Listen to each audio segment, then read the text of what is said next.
in '69, it was in Boston during his visit there in May.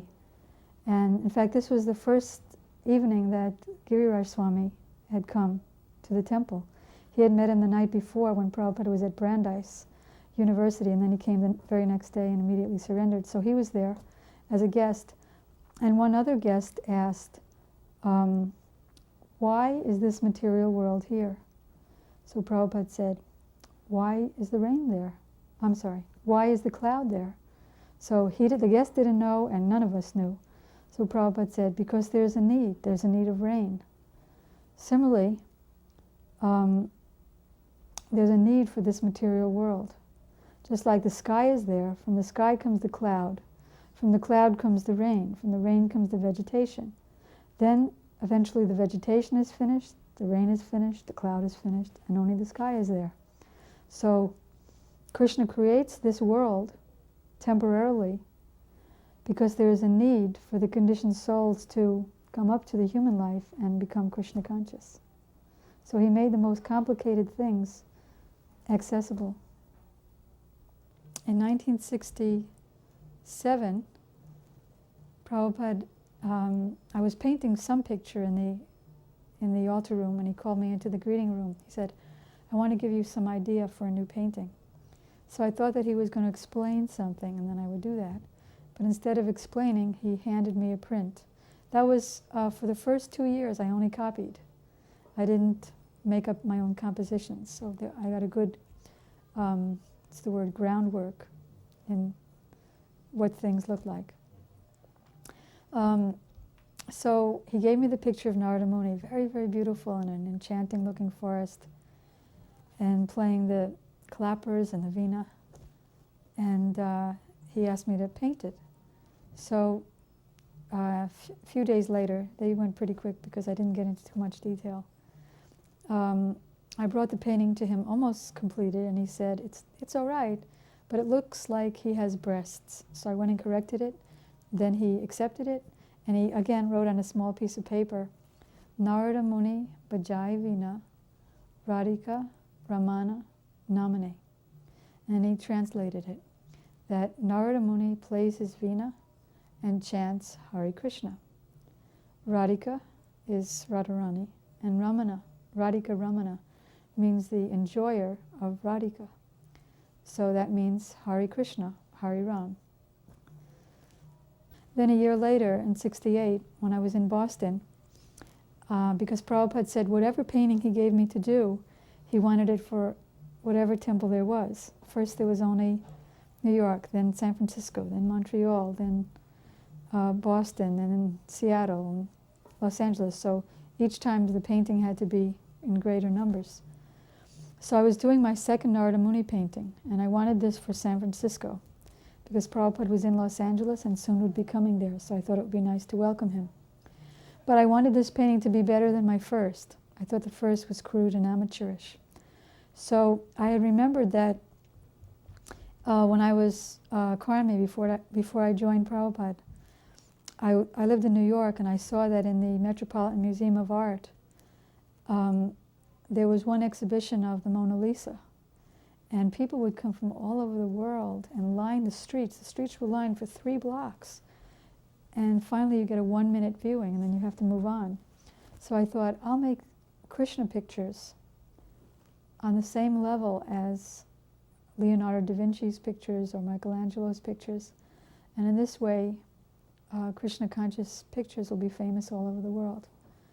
So I went to the library and got some references of some Michelangelo pictures of Jesus Christ and things, and some more realistic scenery, forests, than the original print that he'd given me in New York.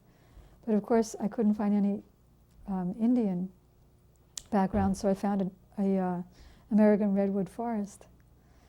And so I went back to the temple and began work, and after about a week or two, the painting was finished with a muscle-bound, gaunt-cheeked Narada Muni wearing a Christ-like dhoti and in a redwood forest.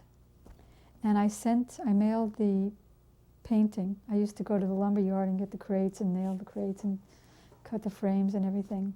So I mailed it to, not mailed it, sent it on one of those Greyhound trips. And then the devotees wrote me back letters that this has increased our ecstasy in the kirtan, and we jumped practically to the ceiling seeing this painting. It was so wonderful. And then about a week later, Prabhupada went to San Francisco, and he didn't have the same response.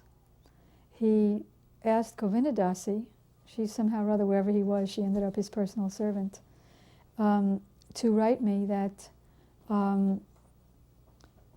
he was looking at one print of, that picture of Suradas and 5-year-old Krishna, and he's blind and he's playing on his veena, and Krishna is just listening. So Prabhupada said that this is the Vedic milk drinker's conception of beauty. Full, smooth lips, full, smooth cheeks, and sweet red lips. This is the milk drinker's conception of beauty. And what you have done is the meat eater's conception of beauty. Gaunt cheeks and muscles. So she said that the standard of the beauty was this Brajbasi print. Now, previous to that, Prabhupada said that the Brajbasi company did nice cartoons. And I had thought that, yes, I'm the realistic painter and these are just cartoons. But now that I could see that he liked the cartoons better than mine.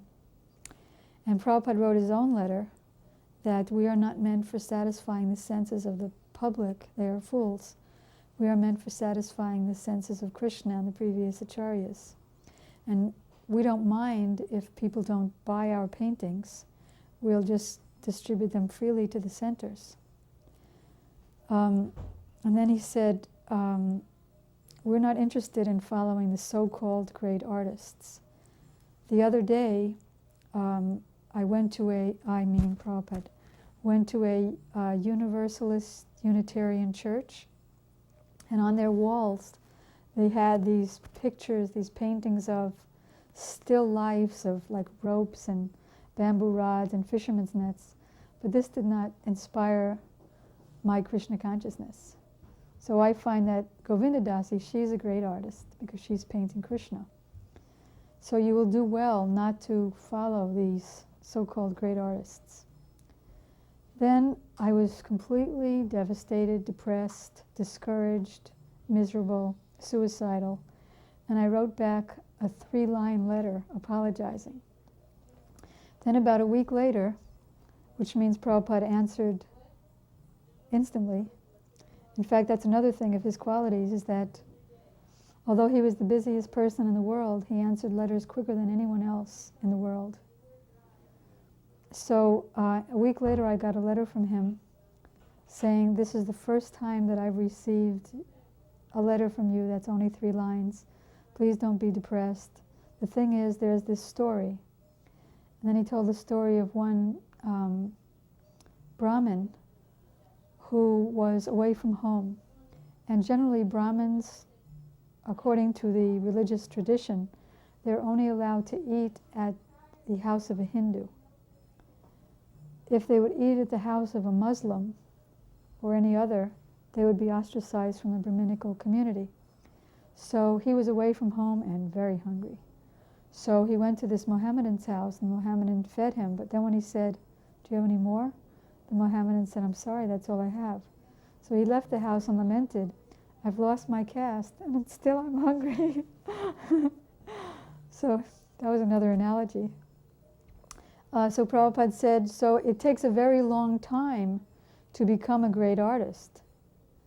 And in the meantime, you lose your Krishna consciousness. So take whatever talent you have now and immediately engage it in Krishna's service. Then, and he said, and we'll talk further when I come to New York. And he told me exactly when he was coming. So maybe a couple of weeks later, he arrived in New York, and again, all the Boston devotees went down there.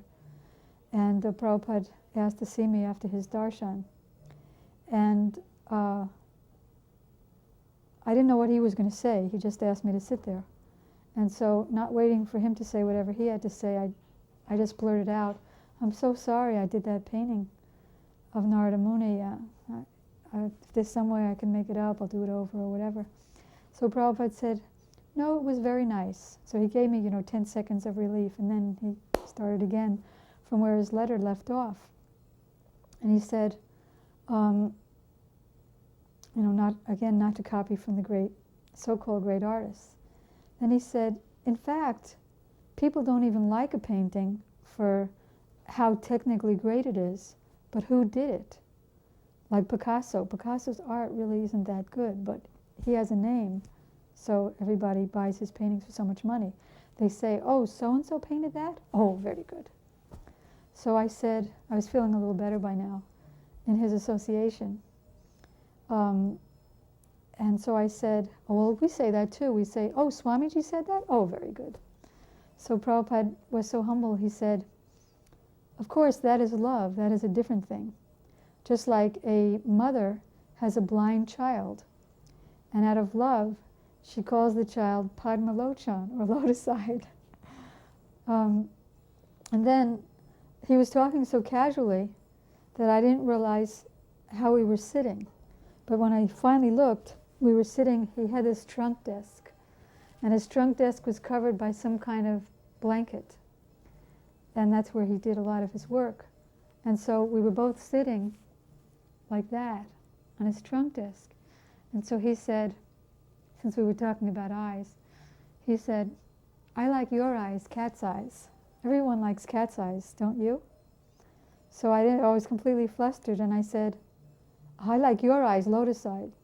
So Prabhupada was sitting on his mat, and then he threw himself over halfway onto the floor, and he said, oh, I'm an old fool. And I was so bewildered by his overwhelming humility that I just offered my obeisances and left. There were many times that I kicked myself for leaving his association. That was one of them. So that was another instruction through the hard knocks process. Regarding the getting inspiration from the so-called old masters, I was concerned about that in 1968 because I knew I wasn't very talented, and I was wondering if I should study.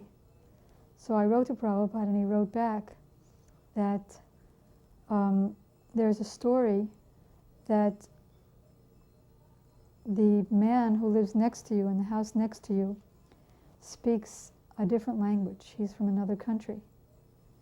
And his house one day is on fire. Now, you want to tell him to do something. If you take the time to learn his language, in the meantime, everything is finished. So somehow or other, express it.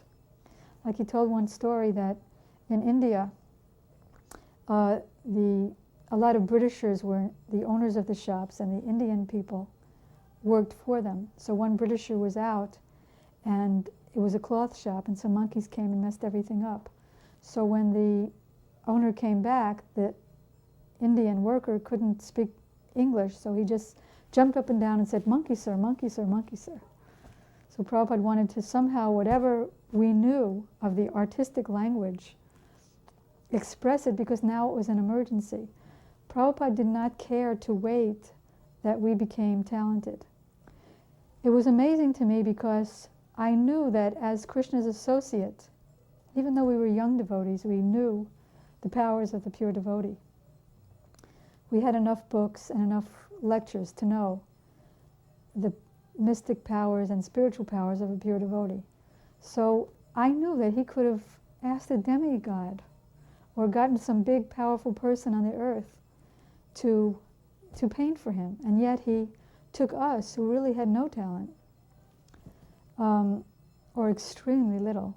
And on top of that, he wasn't interested in waiting until we got talented by many, many paintings before we started to work for his books. Even the Krishna book was 1960, early 69, and he took us from, that was our first attempt at our own compositions, and they were extremely crude, and still he wanted it done at that time. And you know that Prabhupada came when Krishna chose that particular time for him to come, in those very historical, sociological 60s times. The whole thing was planned by Krishna. So there was some reason, although I couldn't understand it, that Prabhupada didn't want to wait for us to become expert. And then he told one story. He said, so if you see any spark in anyone, you should fan that spark of their Krishna consciousness. And he told the story of one thief in Vrindavan. And he just happened to pass by one village when there was a Bhagavad recital. And they were doing at that time the 10th canto. How Mother Yasoda would decorate Krishna in valuable ornaments and send him off to play in the forest with his friends and cows. So the thief caught this, and he thought, jewels. I shall go and get those jewels. So he went in the forests of Vrindavan, and he just began looking for Krishna. He had faith that Krishna was real. So because he had something good in him, Krishna appeared to him. And the thief said, oh, you're such a nice boy. Why don't you give me your jewels? So Krishna said, no, Mother Yasoda wouldn't like it. And the thief said, oh, yes, it's all right. You can just give me them. And they argued back and forth.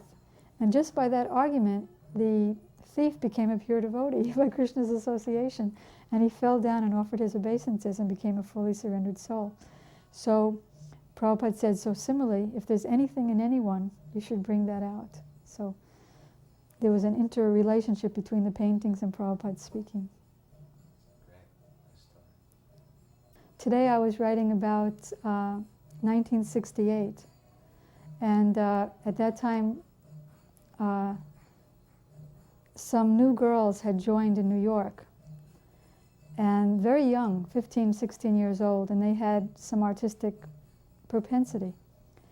And Prabhupada was encouraging me to go and visit them in New York and help them both with art and general Krishna consciousness. Of course, I don't know how much help I could have been because I was still wearing dungarees and turtleneck shirts. And I was painting in that way, and whenever I had to change colors or clean my brushes, I would just go like that on my dungarees. So I don't know what kind of example I was, but still Prabhupada was, again, he took us from scratch and didn't wait till we became expert in anything. So he was encouraging me to go to New York, and he would call them my assistants. He would be so encouraging. And then he started talking about a brahmacharini ashram. He was in San Francisco, and he said, I'd like to establish now a brahmacharini ashram. Where a female equivalent of the brahmachari ashram, where the ladies could get training. And he said, they're asking you to come here for a couple of months, but how will they do without you on the East Coast? You're already starting this program and helping so many girls there. Maybe all the girls from San Francisco should come and join you there in New York. And he was just being so encouraging that even though I didn't know anything really about Krishna consciousness, I thought, yes, I'll do it. I'll train up all the brahmacharinis. So that was actually the beginning of the brahmacharini ashram. I was hearing through the grapevine rumors that he was leaving to go to San Francisco to help open the temple there. And it was the first time that he was going to be leaving us. Of course, we were only with him for a few months, but still it was like an eternity, and he was already our everything. So I said, Swamiji, I heard you were going to be leaving in a few days. When are you leaving? So he said, do you think I would ever leave you? Don't think like that. I'm always with you, and you are always with me. So of course he did leave, but later, in the next year and the year after, when I would get depressed and not feel his separation or presence, but just feel his absence, those words came back in my mind. When Prabhupada came to Boston, everyone was working very hard to get ready for him, painting walls and woodworks. And everyone was so busy that I was the only one that went to see him at the airport. I took a taxi, and I made the garland in the taxi. Then he and Govinda Dasi and Gaurasundar came off the plane, and I very clumsily ran up to him, and he graciously accepted the garland. And then we took a taxi back to the temple, and as we were walking up the steps, not to the temple, to his house on Chester Street, as we were walking up to the house, Govinda Dasi whispered to me, that one of the paintings I did in my so-called great example to the Brahmacharinis was a painting of Radha and Krishna. And at that time I was also using the old master's references. So the only nice picture I found of a girl that looked anything like Radharani could have with a long skirt, she was Dutch, and she was facing the wrong way, not towards Krishna. But I wanted to have a realistic girl, and she was pretty. So I copied her just as she was. I didn't even think that I could have turned her around. With, you take a mirror and then you can flop a picture. I didn't think of that. So here's Krishna playing his flute, and here's Radharani facing away from Krishna holding the garland. So Govinda Dasi whispered to me as we were coming up the steps that the Swamiji just said in New York that in your painting it looks like Radharani has another boyfriend. So after we came in the house and Prabhupada sat on this big sofa and we all sat at his feet, I said to him, Swamiji, I heard that you didn't like that painting. It looks like Radharani has another boyfriend, so I'll do it over. So he said, no, Radharani is offering Jadurani a garland for painting so many nice pictures of Krishna. So I just thought, personally, me? She's personally offering a garland to me? Madhusudana asked Prabhupada after his lecture, if prasadam is stale, is it still all right to eat it if it gets old? And Prabhupada said, simply, if you have got the faith, meaning if you don't, you'll get sick, and if you do, then of course you can take. Then I didn't know that I wasn't getting initiated, so I was there. In fact, anybody was there. But Govinda Dasi, who was Prabhupada's one of his personal servants, she wasn't there because she knew she wasn't going to get initiated, and she felt bad. So she came in late in the second part of the ceremony during the fire sacrifice. And when she came in, the fire sacrifice was sort of near the door, the front door. So when she came in, Prabhupada looked up and said, oh, I was just thinking, where is the girl? And Krishna has sent. Then the landlady not came in, but stormed in, because she was a drunkard. She was the wife of the landlord. And she stormed in the room and she said, God damn this house. So Prabhupada looked up very innocent, and then she slammed the door closed and left. She saw all the smoke and the fire. So Prabhupada very innocently said, what did she say? This is the house of God? Then the next morning, we all joined Prabhupada for his morning walk. And he said to the devotees who had received their initiation, now don't be a Brahmin in name only. So Govinda Dasi and I, and there was one other girl in the temple, Annapurna, who had joined us from London, we all naturally felt miserable and horrible. I thought we're not supposed to be on the bodily platform around here. So, but I didn't say anything. In fact, I was miserable because I was foolish enough to forget that I could have just asked Prabhupada about it after the initiations, but I didn't even think of that. I just chose to feel bad.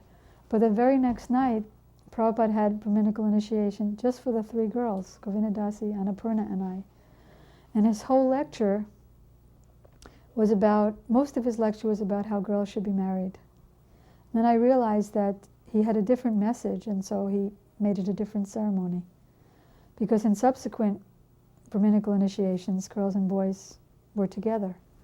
So he was saying how all women should be married. When I was a householder, he's saying, my friend had one daughter who he wanted to marry, and the girl said, I am not going to be a slave of any man. And so Prabhupada said to her, that is not slavery, that is grand protection. And then he was saying how there was no necessity of the Brahman's thread for the girl, because she has to follow her husband, and if the husband is a Brahmana, then she automatically becomes a Brahmana by following his vows. And if he's not a Brahmana, what is the use of her becoming a Brahmana? Then he pointed to one painting that I did, which was on the wall to his left, of Sita, Ram, Hanuman, and Lakshman. And it was interesting because when I first did that painting, I came in late one day for a class, and Prabhupada interrupted everything, and he called out to me, totally on the other side of the temple room. He said, "Did you do that painting?" And I said, "Yes," and it was simply a copy of a Brijbasi print. The only difference between mine and the print was that I made him green instead of blue like they had him, because I know Prabhupada said he was green. So I said, "Yes, that's my painting." So he made his big announcement, "You are already in Vaikuntha." So anyway, so again he motioned to that picture, and he said, just like Ram has a sacred thread, but Sita doesn't. But still, we say Sita Ram. She is the energy. She's first, Sita Ram. And we know so much about Krishna, but we hardly know anything about Radharani. But still we say Radha Krishna. So he was trying to tell us that you're not going to get a thread, but it doesn't matter. And then he said, don't become implicated, just remain pure, get yourselves married. That was the main thrust of the lecture.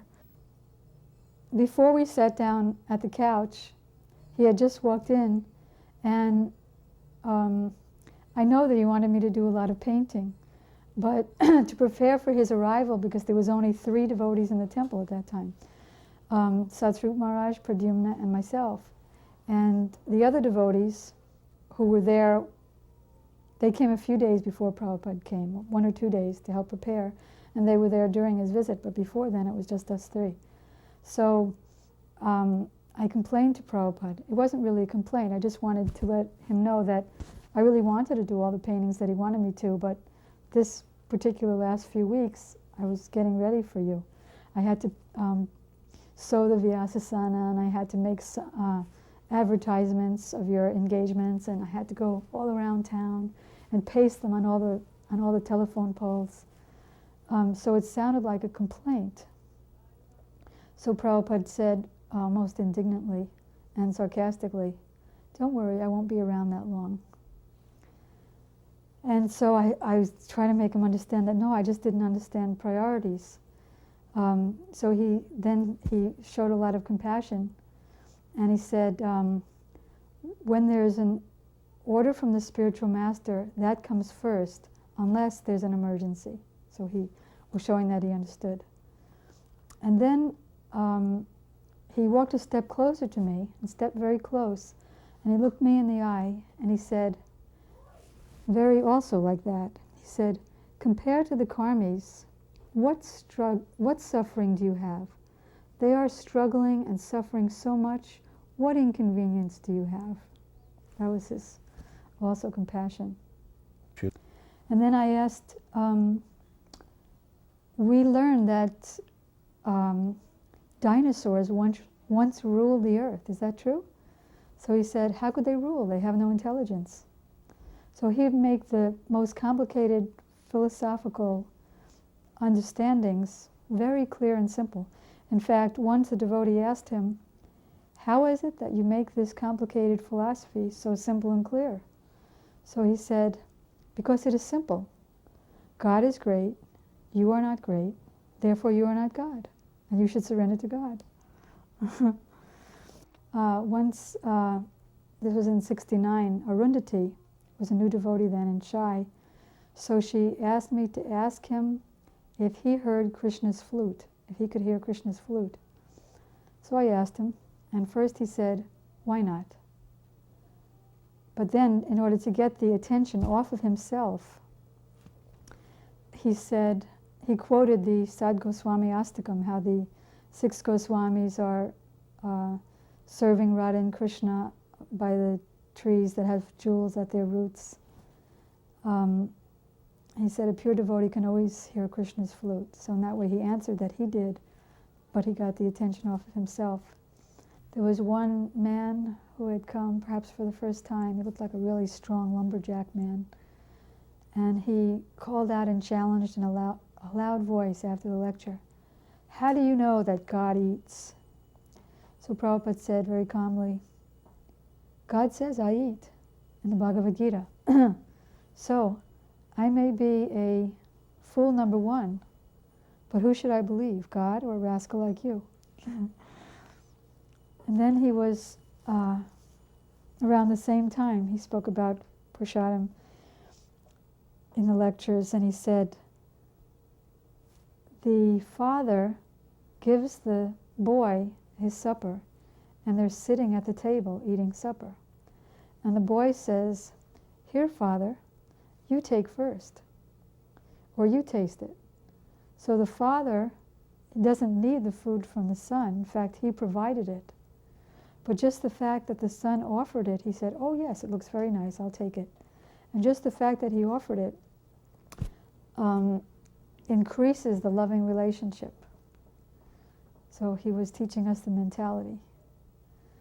Then he said, people criticize that you simply cut up some fruit and you call it prasadam. He said, yes, it is prasadam. Even an atheist can taste the difference between an unoffered chapati and an offered chapati. So after the class, one boy stood up and asked, well, isn't it all like a dream? And when you wake up from the dream, you see that there's really nothing there from the dream. So don't we lose our individuality and just kind of merge? That was the big philosophy of the time, merging.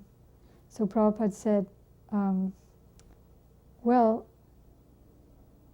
you're not the person in the dream, but it doesn't mean you're not a person. You're somebody who had the dream.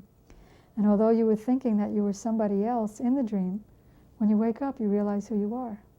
So that's how Krishna consciousness is. So every morning, Dr. Govindadasi and Gursundar were Prabhupada's personal servants as husband and wife. And we were all surrounding Prabhupada in Chester Street getting the nectar, except for one person, Gursundar, because he felt that he was always with Prabhupada, and better if he studied his Bengali so he could help Prabhupada later with his Chaitanya Charitamrita translations. So Prabhupada stopped his nectar and said, where's Gursundar? Nobody knew, but somebody went out and brought him back. And even though Gursundar was with Prabhupada so often, Prabhupada chastised him and said, don't you ever think you're too advanced to hear. There was one time in 1974, Radha Ballabha at that time was the manager of the press in New York. And the press was doing a reprint of the Krishna book. And we felt that the original Krishna book paintings were very crude. And so we wanted to put in new paintings which told similar stories. So we spent hours picking out better versions of the old Krishna book paintings and sent them to Ramaswara in Los Angeles. And he showed the paintings, the new offerings to Prabhupada, and Prabhupada rejected 99% of them. He said, these old Krishna book paintings are our ISKCON trademarks, and unless you have sanction from me, you can't replace any of them. And he would tell why. Here, this is such a beautiful picture, and this one just simply shows a black face of Putana. How can you say this is better? And we did one of Vasudev, in the original Krishna book, Vasudev crossing the river Jamuna, carrying baby Krishna, without Ananta, and we wanted to replace it with another painting that wasn't the same pastime, but another pastime, but better, more expertly done.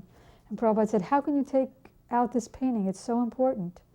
And so Ramaswara said to him, but it didn't have Ananta over him. He said, then put in Ananta, but don't take out the painting. So he was very, very strict on the paintings and their importance and how they have to be exactly right. So he instilled in us time and again the importance of the paintings.